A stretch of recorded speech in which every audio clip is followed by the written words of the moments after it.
Boa noite a todos. Hoje nós vamos estudar o roteiro 3 dos ensinos diretos de Jesus à casa edificada sobre a rocha. O texto evangélico é de Lucas, capítulo 6, versículos de 46 e 49, e em Mateus, capítulo 7, versículos de 24 a 27, que diz assim: E por que me chamais Senhor, Senhor, e não fazeis o que eu te digo?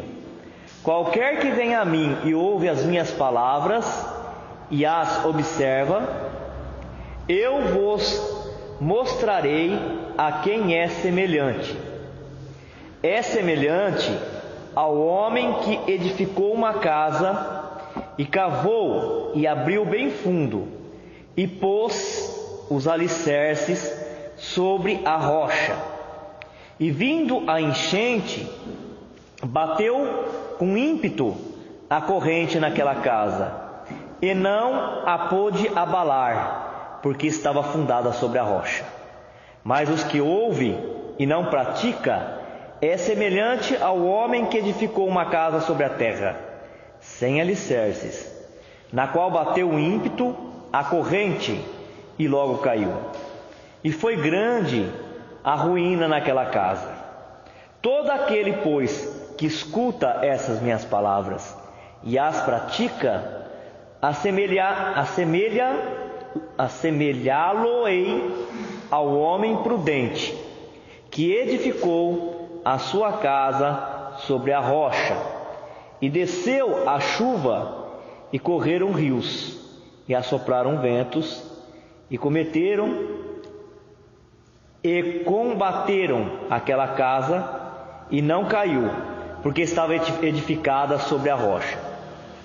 E aquele que ouve estas minhas palavras e as não cumpre, compará-lo-ei ao homem insensato, que edificou a sua casa sobre a areia, e desceu a chuva, e correram rios, e assopraram ventos, e combateram aquela casa, e caiu, e foi grande a sua queda.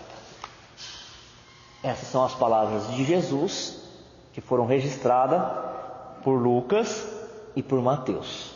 Agora nós vamos buscar a compreensão dessas palavras de Jesus com a ajuda, auxílio da doutrina espírita.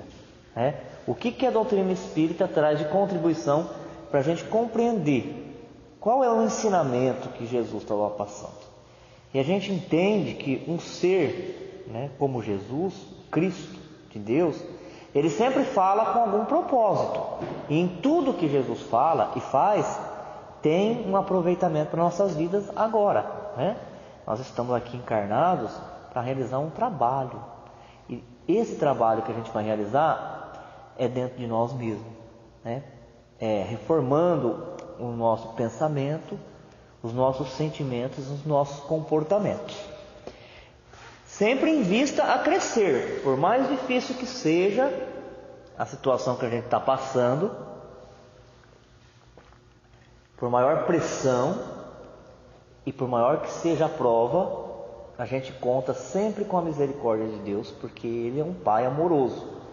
Então nada é perdido e nada é por acaso. Por isso que a gente tem que sempre buscar o estudo do Evangelho de Jesus, buscando o Espírito, quer dizer, buscando a essência daquele ensinamento. Porque o Evangelho de Jesus, ele não é um livro para a gente ler, cantarolar, e fechá-lo. Ali contém uma sabedoria profunda de vida. A solução para todos os nossos problemas e para todos os enigmas da nossa vida está contida no Evangelho de Jesus. O caráter consolador do Evangelho é este: é nos ajudar a entender por que nós estamos passando pelas situações, como é que a gente faz para passar com serenidade, com harmonia, sem perder o fruto, sem perder o mérito né? E ir para adiante, avançar, crescer, se desenvolver. Por esse ensinamento de Jesus, registrado por Lucas e por Mateus, identificamos duas questões fundamentais, dirigidas a todo cristão, independente da interpretação religiosa que segue. Bom, na união dessas duas passagens, desses dois trechos que foram colocados aqui, de Lucas e Mateus, nós podemos tirar muitos ensinamentos, mas dois servem para todos os cristãos. Todos os cristãos são aqueles que têm Jesus como modelo, como guia, né? Muitos dizem, já adiantando um pouquinho a interpretação que vai lá para frente, muitos dizem amar Jesus. E nós fazemos uma confusão danada do que seria amar Jesus, do que seria adorar Jesus. E a doutrina espírita, ela nos ensina, através também do estudo do Velho Testamento, do Novo Testamento, que nós não devemos fazer idolatria, que nós não devemos fazer adoração, mas nós deveremos amar alguém, porque o ser humano, o homem, a mulher, ele não consegue viver sem amar. É da natureza do ser humano amar. Ele foi criado para isso, para amar, né? O amor no sentido divino, no sentido espiritual. Então, quando se fala para não haver a idolatria, para não haver a adoração, não se está dizendo que nós somos capazes de viver sem amor. Como já dizia, né, Paulo na carta dele, que sem o amor nós nada seríamos. Seríamos como um sino frio, uma estátua imóvel. Mas o amor, a adoração que deve ser feito por todos e pelos cristãos, deve ser o amor a Deus. É aí que está o ensinamento fundamental. O amor nosso todo tem que ser convertido a Deus. Porque se nós realmente amarmos a Deus, nós teremos condições suficientes para fazer o bem para todos os que estão ao nosso redor. E aqui o texto vai nos falar que também amar Jesus, em concordância com outros textos que nós já estudamos, não é dizer que ama só. Não é só dizer que é de uma religião, seja qual for a religião cristã, né? O amar a Jesus é amar os seus ensinamentos. Se a pessoa praticar o ensinamento de Jesus, ela vai colher imediatamente os benefícios da harmonia, da paz, do equilíbrio, da felicidade. Mesmo quando ao redor tiver uma tempestade, mesmo quando ao redor tiver uma turbulência, porque está profundamente identificado com essa mensagem profunda, com esse conhecimento espiritual que vai dar a sustentação para tudo que a gente tem que passar. Ontem eu conversava com uma moça e ela dizia assim: eu sou impaciente. Falei, mas quando que você é impaciente? Ela falou, não, eu não sou impaciente sempre. Mas quando que você é então? Quando alguém sempre. Quando alguém fala alguma coisa que eu não gosto. Quando alguém me contraria, né? Quando acontece uma coisa e eu queria que acontecesse outra. E eu falei, e com que frequência isso está acontecendo? Não é sempre. É só quando eu saio do meu quarto e eu encontro alguém. Sempre.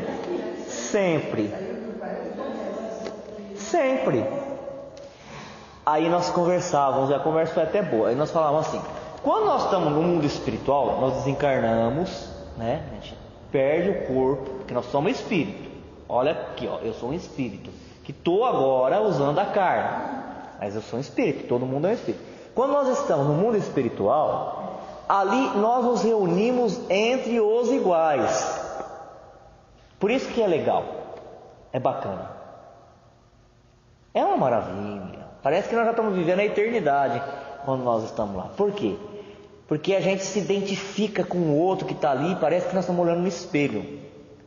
E mesmo aqui na Terra, quando a gente encontra alguém que fala o que nós queremos ouvir, pensa igual a nós, a gente já fala que é uma gêmea, né?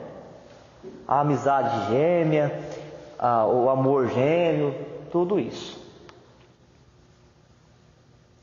Só que tem uma coisa, é importante, enche de energia, abastece a alma de força, mas nós não crescemos quando nós estamos entre os iguais.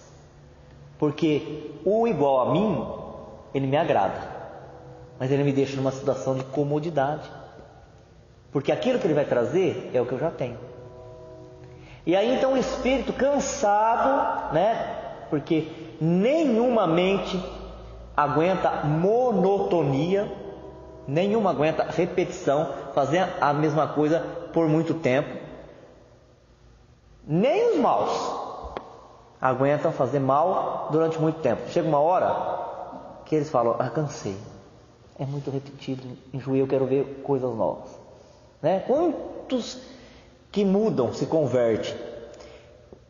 É para isso que tem a encarnação, porque se não tivesse essa chance de conversão, de mudança, não existiria. Deus é perfeito. E quantos espíritos que não vêm depois de séculos no mal falar: agora eu não quero mais, eu não quero mais, estou cansado disso, isso não me levou a nada, isso não construiu nada, e eu não tenho mais nenhuma sensação, nenhum sentimento novo, isso não alegra o meu coração. E mesmo quando é um lugar bom, a gente não cresce. Aí a gente pede a encarnação para poder estar entre os diferentes, e aqui na Terra está tudo misturado. Tudo misturado. É um diferente.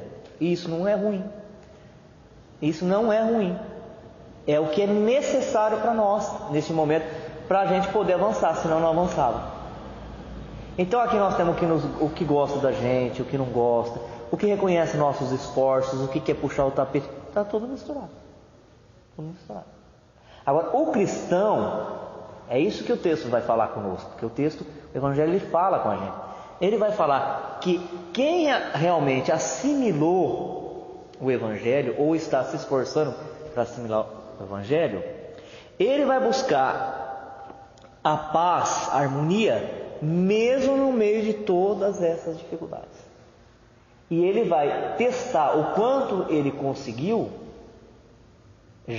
o que ele já conseguiu, no atrito que ele vai ter com as diferenças de opinião, com as diferenças que cada um traz. É importantíssimo esse momento que nós estamos vivendo, essa encarnação, é importante. Agora, tudo cresce de acordo com o valor que nós damos. Tem gente que está vivendo bem, e no presente está tudo certo, não está faltando alimento em casa, não está faltando condições financeiras para pagar as coisas, tem amigos, família, está tudo lá bem, e não está bem, está sofrendo, porque coloca o pensamento numa coisa ruim que aconteceu lá atrás, e dá aquele valor enorme àquilo que aconteceu lá atrás, e faz aquilo crescer, aquilo se agigantar. Então as coisas, elas têm o valor que nós damos para ela. A pessoa falou isso daí, me magoou. Você está dando valor para a pessoa, você está falando que ela é capaz, né, que ela é tão importante, que a opinião dela é capaz de te desconcertar, de tirar você do teu caminho. E o Evangelho vai dizer que quem nós devemos dar a maior importância, colocar como centro da nossa vida é Deus, porque Ele nos conhece desde o nascimento, Ele nos criou, Ele sabe do nosso passado, Ele sabe do nosso presente, Ele sabe do nosso futuro. Então não basta nós falar: Jesus eu te amo, Jesus eu te amo, se nós não colocamos em prática aquilo que Ele fala conosco, porque Ele está falando conosco ainda, mesmo depois de 2017 anos, através do Evangelho, Ele fala conosco, e através da inspiração que Ele nos traz. Então, nesses dois trechos, nós vamos ter dois pontos que servem para qualquer religião cristã, qualquer denominação. A primeira, a importância de colocar em prática o ensinamento de Jesus. Então, quem é realmente cristão? Quem que é cristão? É aquele que frequenta uma casa que tem na fachada o nome de ser cristão? É aquele que lê a Bíblia, ou que nem como estamos fazendo agora, que lê um trecho do Evangelho, que explica, esse é o cristão? Quem é o verdadeiro amigo de Jesus? Quem é realmente da família de Jesus? É quem faz aquilo que Ele ensinou. Esse é o primeiro ponto. O cristão é o que segue o Cristo, já está falando. É o que segue os passos de Jesus, por isso que Ele é o guia. Lembra da lição anterior, a autoridade de Jesus? Jesus é de fato, nós não temos dúvida, Ele é o guia da humanidade. Ele é o dirigente do planeta Terra. É na mão de Jesus, do Cristo de Deus, que está o destino de todas as almas colocadas aqui. E Ele tem competência suficiente para não deixar que nenhuma delas se perca, de levar todas elas para os céus, todas. Numa encarnação só, não, né? Mas quantas forem necessárias, Ele estará lá acompanhando, movimentando os seus anjos, os seus mensageiros, para dar suporte, para ajudar. Mas é nesse sentido que Ele é o guia. A gente vai tentando seguir os passos dele, copiar, fazer o tanto quanto nós podemos, e a cada dia que nós exercitarmos, nós poderemos mais. Nós poderemos mais. E o segundo, a sabedoria ou a prudência em edificar o próprio caráter em bases sólidas. Quer dizer que para a doutrina espírita, ou o espiritismo interpreta que a casa aqui, lembra que falou construir a casa sobre a rocha ou construir a casa sobre a areia? Que a casa é o caráter que nós estamos construindo. Existe uma diferença entre caráter e temperamento. Vocês lembram desse estudo? O caráter é aquilo que se quer imprimir através da educação que nós estamos recebendo. E o temperamento é o que nós trazemos já como espíritos antigos que somos. O espírito antigo que somos, trazemos de outras existências defeitos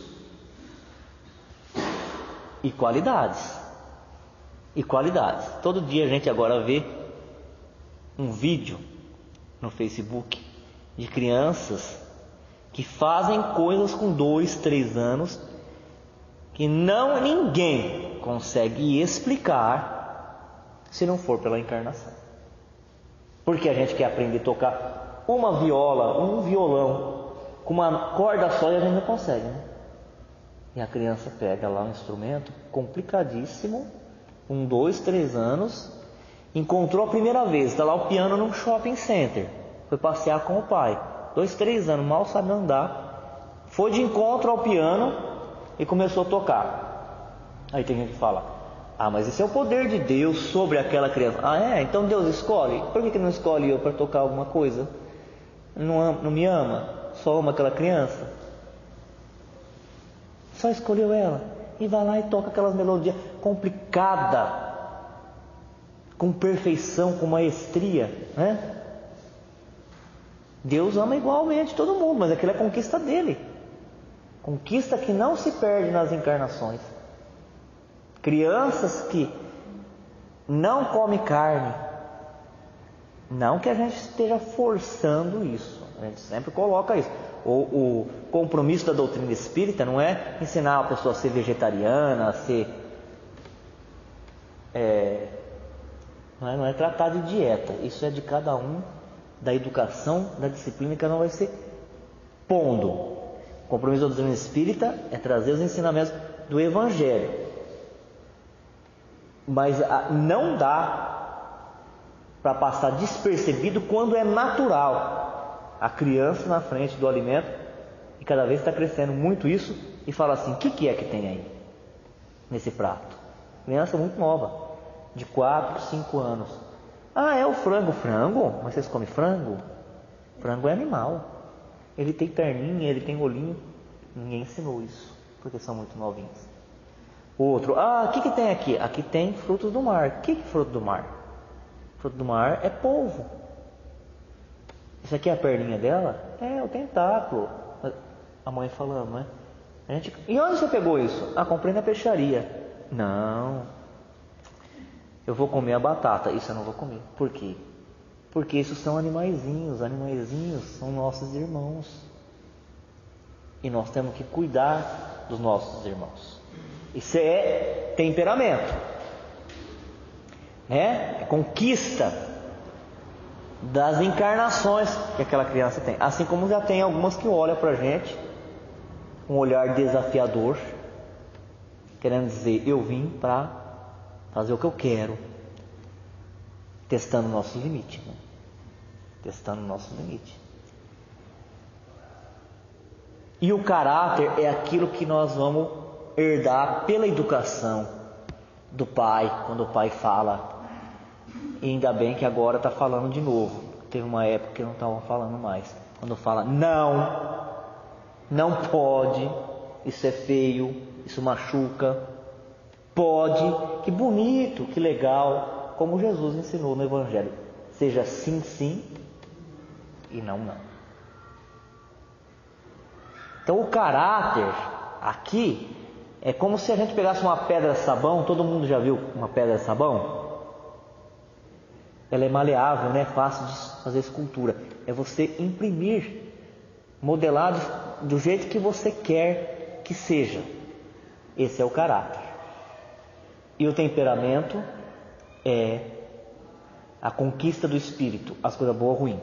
Então quando a gente fala assim: eu não consigo me controlar, isso é o meu gênio. Então você muda o teu gênio pelo caráter. E como é que eu faço isso? Eu não consigo. Medita, ora, pede ajuda a Deus, pede ajuda a Espírito, porque você veio para mudar. Todo mundo veio para mudar. Todo mundo tem possibilidade para ser melhor. Porque se fosse para ser igual e os outros tolerarem a falta de respeito, de educação, você ficaria onde você estava. Se você está aqui é para você se educar. Assim como o outro se educa, você também se educa. Todo mundo é capaz de educar. Então aqui ele está colocando que a casa é o caráter. A casa é o caráter que nós vamos modelando, que nós vamos construindo com tudo que nós vamos vivendo. Veja que algumas pessoas passam por dificuldade tremenda, nasce em cidades ou em comunidades dificílimas e supera aquela situação e vira um exemplo de cidadão. As comunidades, as favelas, tem uns que passam por situações dificílimas e pega um caminho reto, uma linha reta, e não esquece da comunidade quando está bem e vai lá ensinar as crianças ali onde nasceu. E outros passam pela mesma experiência e se revolta e fica violento e se envolve na criminalidade. Então, quando Jesus fala de construir a casa, ele está falando do nosso livre-arbítrio, da liberdade que todo filho de Deus tem de escolher onde que nós vamos colocar os nossos valores, onde que nós vamos colocar os nossos ideais, o que para nós é importante, o que é importante para nós, o que nós conhecemos de nós mesmos, os nossos esforços, ou o que os outros falam de nós. Quem que nós deveremos agradar? Nós devemos agradar a Deus ou nós devemos agradar ao homem? Todos os que reconhecem a missão de Jesus dizem: Senhor, Senhor. De que serve, porém, lhe chamarem mestre ou senhor, senão lhe seguem os preceitos. Serão cristãos os que o honram com exteriores atos de devoção e ao mesmo tempo sacrificam ao orgulho, ao egoísmo, à cupidez, a todas as suas paixões? Serão seus discípulos os que passam os dias em oração e não se mostram nem melhores, nem mais caridosos, nem mais indulgentes para com seus semelhantes? Não, porquanto, do mesmo modo que os fariseus, eles têm a prece nos lábios e não no coração. Não espereis dobrar a justiça do Senhor pela multiplicidade das vossas palavras e das vossas genuflexões. O caminho único que vos está aberto para achardes graças perante Ele é o da prática sincera da lei de amor e da caridade. Então, arremata dizendo que só há uma maneira de nós agradarmos a Deus, que é através do bem, do amor e da caridade. Orar é importante? É importantíssimo. A prece, ela nos conecta com Deus, com os bons espíritos, abre a nossa mente para receber as instruções, os ensinamentos, nos dá a força, o combustível para a gente fazer aquilo que tem que ser feito. Mas não é só pela oração que nós vamos agradar a Deus. É pelo bem que nós fizermos.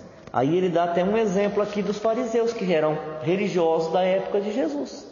Eles eram religiosos, eles conheciam tudo da Escritura, os ensinamentos da época deles, eram doutores, na lei, só que eles não venciam o orgulho que eles tinham, eles se sentiam mais poderosos do que os outros, superiores, não conviviam com aqueles que eram mais necessitados, porque achavam que eles eram privilegiados e que os outros deveriam ser excluídos. E foram os que mais, que mais perseguiram o próprio Jesus, os fariseus. Quer dizer, do ponto de vista da religião, os fariseus eram ótimos, Eles eram ótimos, porque eles compareciam às sinagogas, eles praticavam todos os ritos que tinha que praticar, as adorações, conheciam todas as Escrituras, mas do ponto de vista espiritual, isso para eles nada valia, porque não tinham a prática. E a gente percebe que quando nós estamos distantes da prática, a vida fica mais difícil, ela fica mais pesada. E quando você faz uma coisa boa, dá uma satisfação íntima, uma sensação de alegria espiritual, uma coisa tão boa, e a gente naquele momento fica vivendo como se estivesse em outra dimensão mesmo. A gente sorri para a vida, de dentro para fora. As coisas ruins não nos pegam, o pessimismo não nos pega, a gente fica imunizado. Eis porque todas as instituições humanas, políticas, sociais e religiosas que se apoiarem nessas palavras serão estáveis como a casa construída sobre a rocha. Agora, para finalizar o estudo, nós vamos vendo versículo por versículo rapidamente para fechar o nosso estudo. E por que me chamais Senhor, Senhor, e não fazeis o que eu digo? Então, no Velho Testamento, Senhor era Yahvé.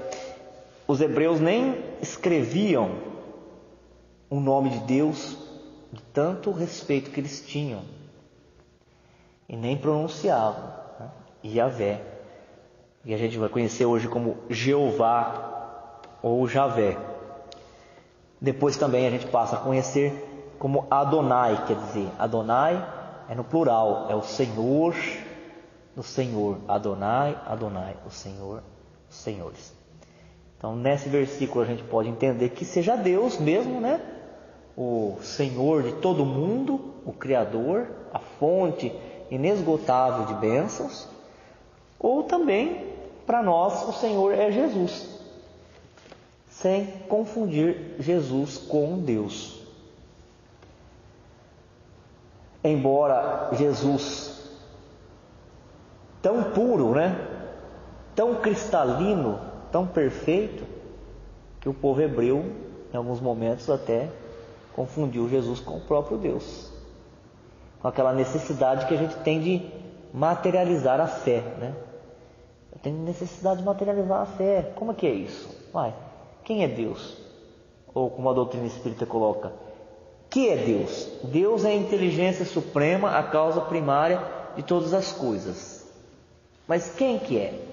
A gente quer personificar, Cadê Deus? Onde é o endereço dele que eu quero, conversar com ele? E a gente conversa com Deus pelo sentimento de amor. Então, fala o poeta que Jesus, um espírito criado por Deus, perfeito para nós, o super-homem, o ser mais evoluído que a Terra já viu, ele não era Deus. E Deus, vamos pensar em Deus, o Criador de todo o universo. A Terra é um planeta. Se Deus tivesse encarnado na Terra, o que ia acontecer com os outros planetas? Para nós a Terra é gigante, mas quando a gente sai da Terra assim, sai da Terra, vai se distanciando da Terra, a gente vê que ela é uma joinha preciosa, azulzinha, girando no espaço, mas que o universo é um jardim maior de Deus. Então Deus se agiganta, Ele é muito maior do que nós podemos imaginar. E Jesus é o que recebe o compromisso de Deus para cuidar da terra, uma das moradas da casa do nosso Pai. Mas como diz o poeta, Ele era tão perfeito, tão cristalino, que se confundia com o próprio Deus. E é quando a gente quer saber o que Deus quer de nós, aí a gente olha para Jesus e olha para o Evangelho de Jesus. Porque no Evangelho de Jesus está a vontade de Deus para com os terrenos, os terráqueos, o que Deus espera dos seus filhos, aqui na terra, como em qualquer outro lugar do mundo espiritual ou físico. Quando um lago é de águas tão cristalinas, tão claras, sem nenhuma sujeira, ao meio-dia, o sol ele é refletido por esse espelho d'água. E quem estiver perto desse espelho d'água vai ver o sol ali na água. E vai até sentir o calor, porque ela irradia o calor. E vai achar que o sol está ali dentro daquela água. Então é assim Jesus para conosco. Ele é tão perfeito, tão limpo, tão puro e divino, que olhando para Jesus, nós vimos Deus. Deus ficou mais próximo de nós. E nós, quando praticamos o Evangelho, o bem, mais próximo de Deus.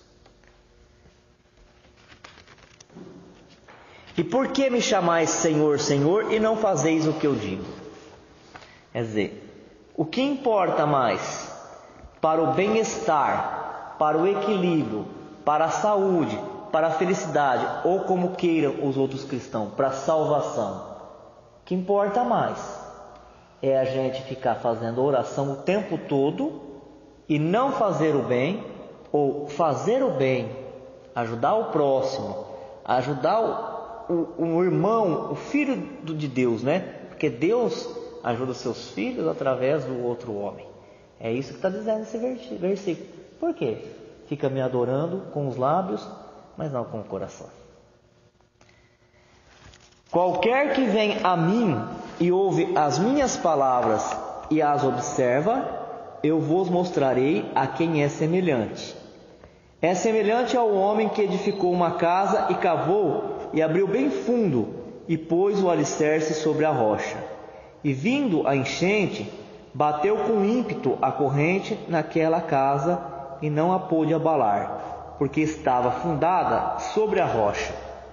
Mas o que ouve e não pratica, é semelhante ao homem que edificou uma casa sobre a terra, sem alicerces, na qual bateu com ímpeto a corrente e logo caiu. E foi grande a ruína daquela casa. Esse versículo, na verdade, são 3, né? Versículo 47, 48 e 49 do capítulo 6 de Lucas, ele é semelhante àquela parábola que todo mundo vai lembrar, da semente, lembra?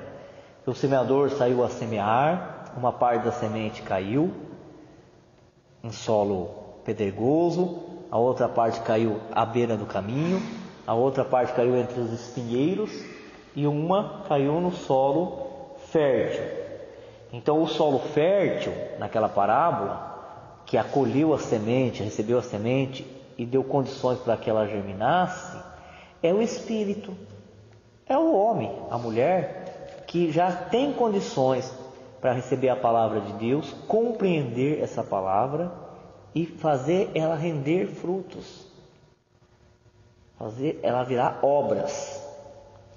Aqui ele fala que aquele que construiu a casa sobre a rocha é aquele que vive uma vida simples, aquele que é humilde, aquele que procura realmente fazer todo o bem que necessita, que pode. E aquele que construiu a casa na areia é aquele que vive de ilusão, das aparências, que quer criar uma imagem de si para os outros só, para os outros ver, mas que não se sustenta, não consegue por muito tempo alimentar essa falsa imagem. Por quê? Vêm as tempestades. O que são as tempestades, gente? São as dificuldades da vida. E nós passamos por poucas? Nós não passamos por poucas na terra. Nós não passamos por poucas. Nós passamos, e também fazemos para o outro. Passamos por falta de compreensão, isolamento, desentendimento, traição, doenças, perdas de entes queridos. Tudo isso a gente tem que suportar. Quem construiu a sua vida, pôs os seus sonhos em sintonia com os planos de Deus, é aquele que constrói a casa nas rochas. Porque construindo na rocha vai ver as calúnias, as difamações, as perseguições, mas não vai enfraquecer na fé. A fé vai guiar essa pessoa até o último dia da vida dela aqui na terra, até o último suspiro. Lógico que vai sofrer, vai chorar, mas vai continuar. Aquele que construiu o seu castelo numa ilusão, na aparência, né? Não importa o que eu sou, mas aquilo que eu tenho, o que eu faço os outros pensar que eu sou. Nas primeiras dificuldades, a casa vai desabar.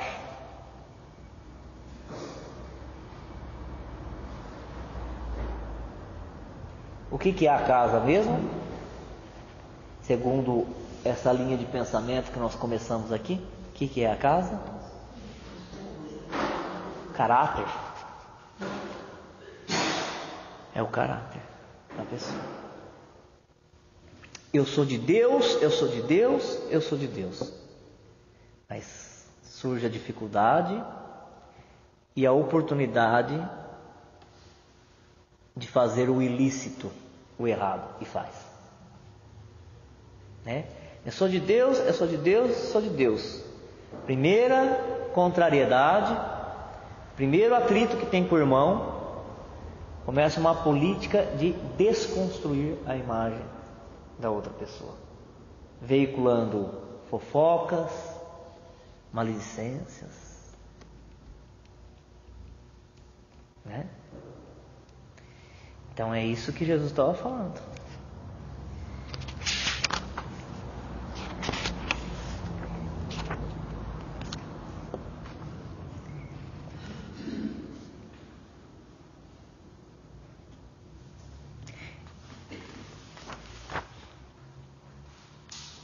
E no último aqui,